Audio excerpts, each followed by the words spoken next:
नमस्कार मित्रांनो, creative maths Marathi या आपल्या युट्यूब चॅनलमध्ये तुमच्या सगळ्यांचं सहर्ष स्वागत आहे. पॅट परीक्षा 2026 आता 7वीच्या इंग्रजीवरती मित्रांनो चर्चा करतोय.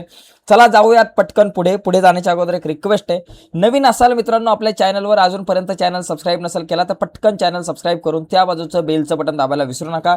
बघा मित्रांनो, 7वीचा जो पॅट परीक्षेचा पेपर आहे त्याच्यामध्ये जर आपण नीट पाहिलं तर या पॅट परीक्षेमध्ये पहिला जो प्रश्न आहे तो आपला असणार आहे ओरल विभागाचा. ओरल म्हणजे काय बाबा, ज्या ठिकाणी तुम्हाला तोंडी परीक्षेचे प्रश्न विचारले जातील, तुम्हाला प्रश्न विचारले जातील, उत्तरं तोंडी द्यायचे. बघा पहिला प्रश्न याच्यामध्ये ओरल सेशन मध्ये पहिला जो प्रश्न आहे 5 मार्काचा, respond the questions orally base on the following situation. या सिच्युएशन नुसार तुम्हाला जे काही क्वेश्चन्स आहेत त्याला रिस्पॉन्ड करायचे, त्यांची उत्तरं द्यायचे. ओके, काय प्रश्न आहे बाबा, you cot your friend कॉपिंग answer in the exam hall. तुमच्या मित्राला तुम्ही पाहिलं एक्झाम हॉलमध्ये तो कॉपी करतोय, तर तुम्ही काय कराल? उत्तर द्या. तुम्ही काय उत्तर द्याल बाबा? तुम्ही त्या मुलाला काय कराल? त्या मित्राला काय सांगाल? त्याला म्हणाल अरे प्लीज डू नॉट टेक, म्हणजे तुम्ही त्याला सांगाल की बाबा कॉपी करू नको तू. ओके, त्याला काय सांगाल? तू कॉपी करू नकोस, तू अभ्यास कर, अभ्यास करून उत्तर लिही, कॉपी करून काय फायदा होणार नाहीये. Okay, your friend avoid his studies. तुमचा मित्र त्याच्या अभ्यासाला अवॉइड करतोय, अभ्यास करत नाहीये, मग तुम्ही काय म्हणाल त्याला? तुम्ही म्हणाल की बाळा अभ्यास कर, कारण अभ्यास केल्याने तुझं भलं होईल, अभ्यास केला पाहिजे, अभ्यास केल्यावरती तू चांगल्या मार्कांनी पास होईल, भविष्यात चांगलं काहीतरी करिअर होईल. तिसरा प्रश्न आहे, you found someone's wallet at the bus stop. Bus स्टॉपवरती जर तुम्हाला कोणाचं वॉलेट सापडलं तर तुम्ही काय कराल? घरी घेऊन याल? नाही, तर ते वॉलेट तुम्ही बस स्टँडवरती जो कोण मेन असेल तिथला व्यवस्थापक त्याला द्याल. त्याला द्यायचं आणि म्हणायचं मला इथे सापडलेलं आहे, किंवा पोलीस स्टेशनला पण तुम्ही देऊ शकताय, किंवा त्याच्यावरचा पत्ता बघून, पाकिट उघडून त्याच्यावर आधार कार्ड वगैरे काय असेल त्याच्यावरचा पत्ता बघून ते पाकिट त्याच्यापर्यंत पोहोचवायचा प्रयत्न कराल. You here somebody shouting लाऊडली. तुम्ही बघताय एक जण खूप जोरजोरात ओरडत आहे, त्याला काय सांगाल? आणि 5वा प्रश्न आहे, you found an injured bird in the garden. गार्डनमध्ये तुम्हाला बगीच्यामध्ये एक पिल्लू दिसलं, एक पक्षी दिसला, आणि तो पक्षी जो आहे तो पूर्णपणे इंज्युअर्ड झालेला आहे, त्यावेळेस तुम्ही काय कराल? तर एकदम सोपे प्रश्न आहे, त्यांची उत्तरं तुम्हाला द्यायचे. यानंतर दुसरा प्रश्न आहे, रीड किंवा सिंग किंवा गाणं म्हणायचं आहे the given poem with proper rhythm. Okay, तर ही जी कविता आहे ती फक्त रीड करायची, वाचायचे रिदम मध्ये. How doth the little busy bee improve each shining hour and gather honey all the day from every opening flower. काय तुम्हाला ज्या पद्धतीने वाचायचं त्या पद्धतीने तुम्ही वाचू शकता. ओके, ही कविता सुद्धा. तिसरा प्रश्न तुमचा रायटिंगचा भावांना सुरू होतोय. आता तुम्हाला या ठिकाणी हा पॅराग्राफ वाचायचा आहे. Read the passage carefully and solve the activities. हा पॅसेज जो आहे वाचायचा 8 मार्काचा आहे, तो नीट वाचून तुम्हाला प्रश्नांची उत्तरं लिहायची. बघा, it was a large lovely garden with soft green grass. एक खूप मोठं गार्डन होतं, सॉफ्ट ग्रीन ग्रास होती तिथं. Here and there over the grass stood beautiful flowers like stars. तिथे ब्युटिफुल फ्लावर्स होते लाईक स्टार सारखे. And there were 12 peach trees that in the spring time broke out into delicate blossom of pink and आता एक काम करू आपण, या ठिकाणी प्रश्न बघूयात. अशा प्रकारचा हाच उत्तर राहील असं नाही, दुसरा कुठला तरी उत्तर राहील, त्यावरच्या प्रश्नांची उत्तरं तुम्हाला लिहायची. तिथं बघा दिलंय, write whether the following sentence are true. ही सेंटेन्स जी आहे ती ट्रू आहे किंवा फॉल्स आहे ते लिहायचे. पहिलं बघा, the children were happy in the giant's garden. आता तो हा जो जेंट्स गार्डन आहे याचं, त्या गार्डनमध्ये मुलं हॅपी आहेत का बाबा? तर हॅपी आहेत म्हणजे आनंदी आहेत का बाबा, की बाबा दुःखी आहेत, ते आपल्याला या ठिकाणी लिहायचं आहे. बाबा इथं बघा, बघा इथं दिलेलं आहे, हाऊ हॅपी वी आर, इथं दिलंय. त्याच्यामुळे या राक्षसाच्या गार्डनमध्ये मुलं कशी आहेत? हॅपी आहे. हे बाबा ट्रू आहे. बघा इथं लिहाल तुम्ही true. The giant has return to his garden after 70 years. 70 वर्षानंतर तो आला काय? बघा इथं 7 इयर आहे, म्हणजे हे काय बाबा तुमचं फॉल्स आहे. ते एकदम सोपं आहे. बघा पुढचं, complete the following web diagram. बघा जेंट्स गार्डन त्याचं कसं होतं, त्याच्या गार्डनमध्ये काय होतं? ब्युटिफुल फ्लावर होती, अजून काय काय होतं ते लिहायचं बाबा. त्याचबरोबर सॉफ्ट अँड ग्रीन ग्रास होतं तिथं, त्याचबरोबर त्या ठिकाणी काय काय होतं ते सगळं तुम्हाला या ठिकाणी इथं लिहायचं. ठीक आहे, कसं होतं ते गार्डन. त्याच्यानंतर इथे बघा, match the column A and B appropriately. आता या ठिकाणी ग्रीन काय होती बाबा? ग्रास होती. ओके, त्याच्यानंतर इथे बघा ग्रीन ग्रास आहे. रिच काय आहे बाबा? रिच काय बाबा तुम्हाला या ठिकाणी फ्रूट आहे का, की बाबा रिच व्हॉइस आहे का? आणि ग्रफ काय आहे? बघा या ठिकाणी तुम्ही जर नीट वाचला तर या ठिकाणी ग्रीन ग्रास जी आहे ती ग्रीन आहे, अजून या ठिकाणी आपण बघूयात काय काय या ठिकाणी आपल्याला दिसतंय. या ठिकाणी उत्तर शोधायचा आपण या ठिकाणी प्रयत्न करू. रिच फ्रूट, फ्रूट कसे रिच आहेत, मग तुम्ही इथे लिहाल रिच फ्रूट. म्हणजे इथे तुम्हाला आन्सर जे आहेत ना मित्रांनो, तुम्हाला या ठिकाणी इथं आन्सर तुम्हाला इथं असे लिहायचे. ते आन्सर कसे लिहायचे या ठिकाणी इथे व्यवस्थित असं लिहायचं बघा. इथं रिच काय होतं बाबा, फ्रुट्स होते. ओके, त्याच्यानंतर ग्रफ काय होतं, व्हाईस होतं. आणि ग्रीन काय होते बाबा, ग्रास होते. एकदम सोपा प्रश्न मित्रांनो, 2 मार्क असेच मिळून जातील. त्याच्यानंतर इथं तुम्हाला व्याकरणाचा एक प्रश्न आहे, डू ॲज डायरेक्ट. तुम्हाला टेन्स आयडेंटिफाय करायचं आहे. The birds sat on the tree. Sat दिलं इथं, सीट नाही दिले. दुसरं आहे V2 आहे, म्हणजे तुमचा सिंपल पास्ट टेन्स आहे. त्याच्यानंतर पीक आउट द नाऊन. आता याच्यामध्ये नाऊन काय बाबा, याच्यात जेंट हे नाऊन आहे किंवा डे लिहिलं तरी चालेल, पण जास्तीत जास्त जेंट लिहा, गेंट लिहा, काय असेल ते. ओके, पुढचा बघा. पुढचा मुद्दा चौथा प्रश्न, ही कविता तुम्हाला वाचायचे आणि या कवितेवरच्या प्रश्नांची उत्तरं तुम्हाला लिहायचे. 5 मार्काचा प्रश्न आहे बघा. इथं खूप सोपे सोपे प्रश्न असतात. Who should not read this poem, reader. रीडरला नाही वाचायचे सांगितले, रीडरने अजिबात वाचू नका असं या ठिकाणी म्हणतोय. In what manner does the poet address his reader. रीडरला कशा प्रकारे तो ॲड्रेस करतोय, अँग्रीली करतोय का पोलाइटली, वाचून तुम्हाला लिहायचं व्यवस्थित. ओके, त्याच्यानंतर इथे पण काही प्रश्न दिलेत, बी प्रश्न आहे, तिथं पण उत्तर लिहायचे. कविता वेगळी कुठली तरी येऊ शकते, पण कविता एकदम या ठिकाणी सोपी असेल कविता. ही कविता व्यवस्थित वाचायची आणि त्याच्यावरच्या प्रश्नाची उत्तर लिहायचं. त्याच्यानंतर इथं रायमिंग वर्ड लिहिणं खूप सोपं आहे मित्रांनो. रायमिंग वर्ड लिहिणं एकदम सोपं आहे. तर ते व्यवस्थित रायमिंग वर्ड याच्यातले तुम्ही लिहा आणि ते लिहू शकता रायमिंग वर्ड व्यवस्थित प्रकारे. ठीक आहे, त्याच्यानंतर पुढचा प्रश्न आपल्याकडे बघा 5वा, ज्याच्यामध्ये तुम्हाला इथं 8 मार्काला ग्रामरशी रिलेटेड काही प्रश्न आहेत. पहिला प्रश्न काय, दे आर प्लेइंग, ते खेळत आहेत. Change the sentence into past progressive tense. Past progressive tense म्हणजे काय, पास्ट कंटिन्युअस टेन्स. त्याची रचना काय असते, एस प्लस वॉज किंवा वेअर असतंय, प्लस VING असते आणि प्लस O असते. आता इथं यस कोण आहे, दे. दे नंतर मी काय करणार, वॉज का वेअर लिहिणार, तर वेअर लिहिणार.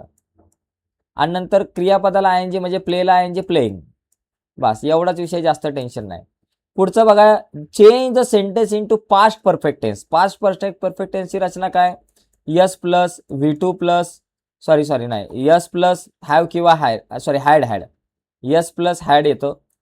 सॉरी इथं जरा थोडं एक मिनिट जरा आपण रफ करू. S plus had plus V3 plus O. आता इथं यस कोण आहे बाबा, ही आहे.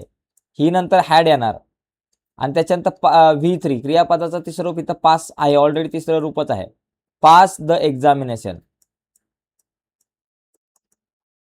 झालं मित्रांनो, पूर्ण विराम द्या. अशा पद्धतीने सोडवायचंय.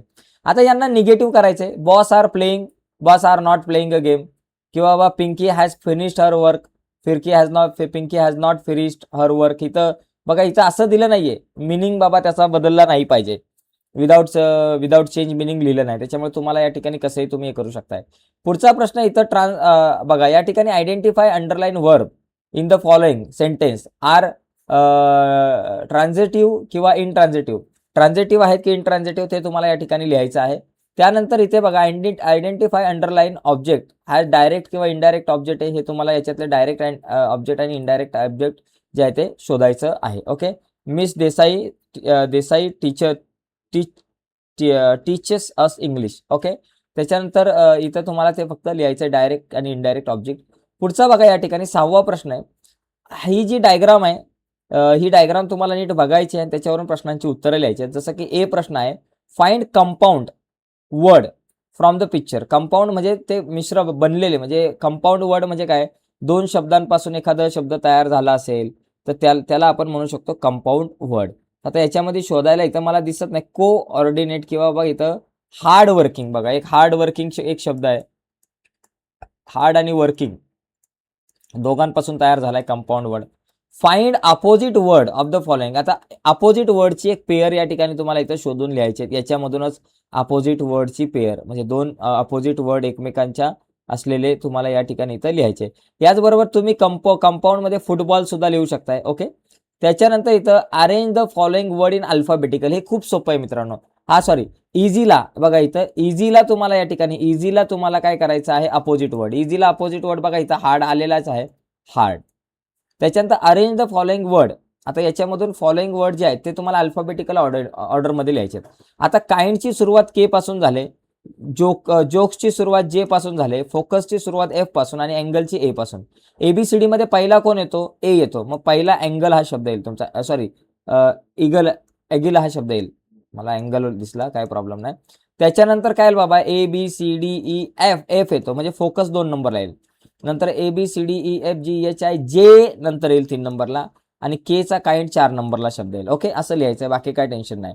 Complete the following word chain. आता ग्रामर आहे, सॉरी गेमर आहे. गेमरच्या पुढे आर आलाय, मग आर पासून तयार होणारा एखादा शब्द लिहा. RATE, रेट आला. नंतर रेट नंतर ई येतो. ई पासून तयार होणारा शब्द EAT, ईट आला. परत टी पासून तयार होणारा शब्द टाइम आला. परत ई पासून तयार होणारा शब्द एलिफंट आला. अशा प्रकारे तुम्ही ही वर्ड चेन कंप्लीट करू शकताय. त्याच्यानंतर इथे पण हा टेबल वाचायचा आहे आणि या टेबलवरून प्रश्नांची उत्तर लिहायची. आता मला स्पष्ट दिसत नाही टेबल, पण अशा पद्धतीने एखादा प्रश्न आपल्याला विचारला जाऊ शकतो. ठीक आहे, पुढचा प्रश्न बघा. इथे तुम्हाला काय करायचं? इथे बघा, 8वा प्रश्न तुम्हाला विचारलाय. तुम्हाला रवींद्रनाथ टागोर आहेत आणि इथं आपले विवा शिरवाडकर आहेत. हे पॅसेज वाचून तुम्हाला प्रश्नांची उत्तरं लिहायची आहेत. पहिली गोष्ट, रवींद्रनाथ टागोर आणि कुसुमाग्रज यांचा बर्थ कधी झाला? बघा, या ठिकाणी रवींद्रनाथ टागोर यांचा बर्थ आहे 7 मे 1861. मग इथं लिहू शकता तुम्ही 7 मे 1861. आणि कुसुमाग्रज यांचा कधी झाला बाबा? या ठिकाणी 27 फेब्रुवारी 1920. 27 फेब्रुवारी 1920 झालं. त्याच्यानंतर पुढचा मुद्दा, लँग्वेज कुठली बाबा? रवींद्रनाथ टागोर यांचा जर विचार केला तर बेंगाली आणि इंग्लिश. इथं तुम्ही लिहू शकता Bengali and English.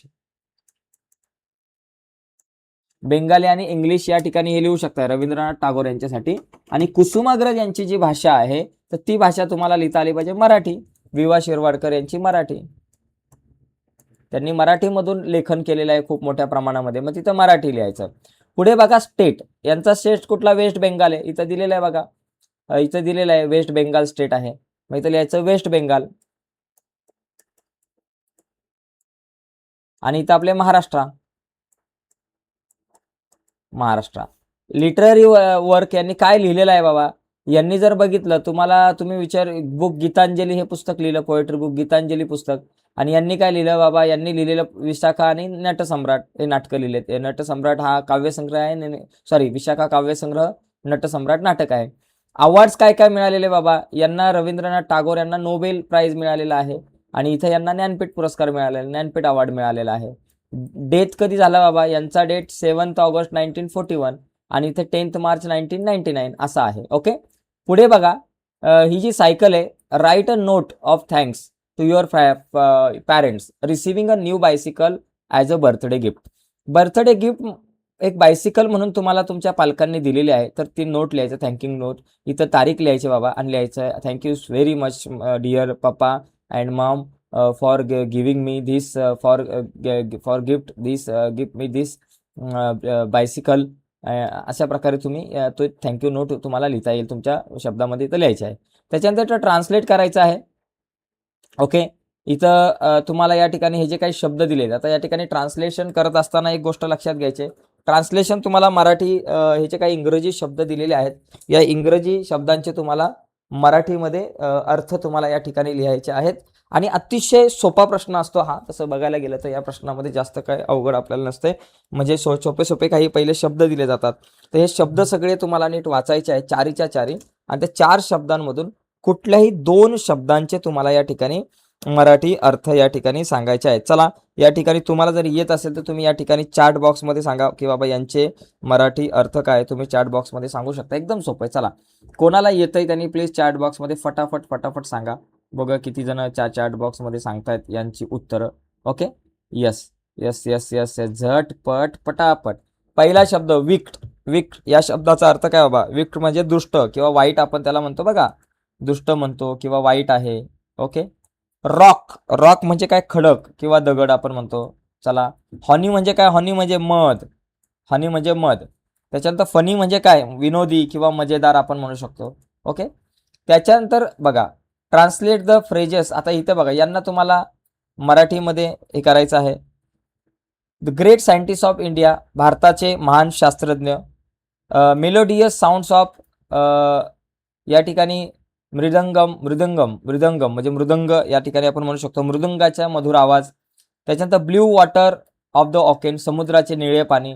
Discovery of Raman effect Raman परिणामाचा शोध आपण म्हणू शकतो. ट्रान्सलेट आता हे सेंटेन्स पण तुम्हाला मराठीमध्ये लिहायचे. Please don't read this poem कृपया ही कविता वाचू नका. त्याच्यानंतर Rabindranath Tagore was great writer Rabindranath Tagore हे महान लेखक होते. अशा पद्धतीने मित्रांनो आपण या प्रश्नाची उत्तरं लिहू शकताय. एकदम सोपं आहे मित्रांनो. तर अशा पद्धतीने मित्रांनो आपण ही इयत्ता 7वीची इंग्रजीची ही आपण प्रश्नपत्रिका बघितलेली आहे. तर नक्कीच व्हिडिओ आवडले असेल तर व्हिडिओला लाईक करा. नवीन असाल तुम्ही आपल्या यूट्यूब चॅनलवर आणि अजूनपर्यंत आपला चॅनल सबस्क्राईब नसेल केला तर आत्ताच आपला चॅनल सबस्क्राईब करून त्या बाजूला असलेलं बेलचं बटन दाबायला विसरू नका. धन्यवाद मित्रांनो. बाय सर्वांना.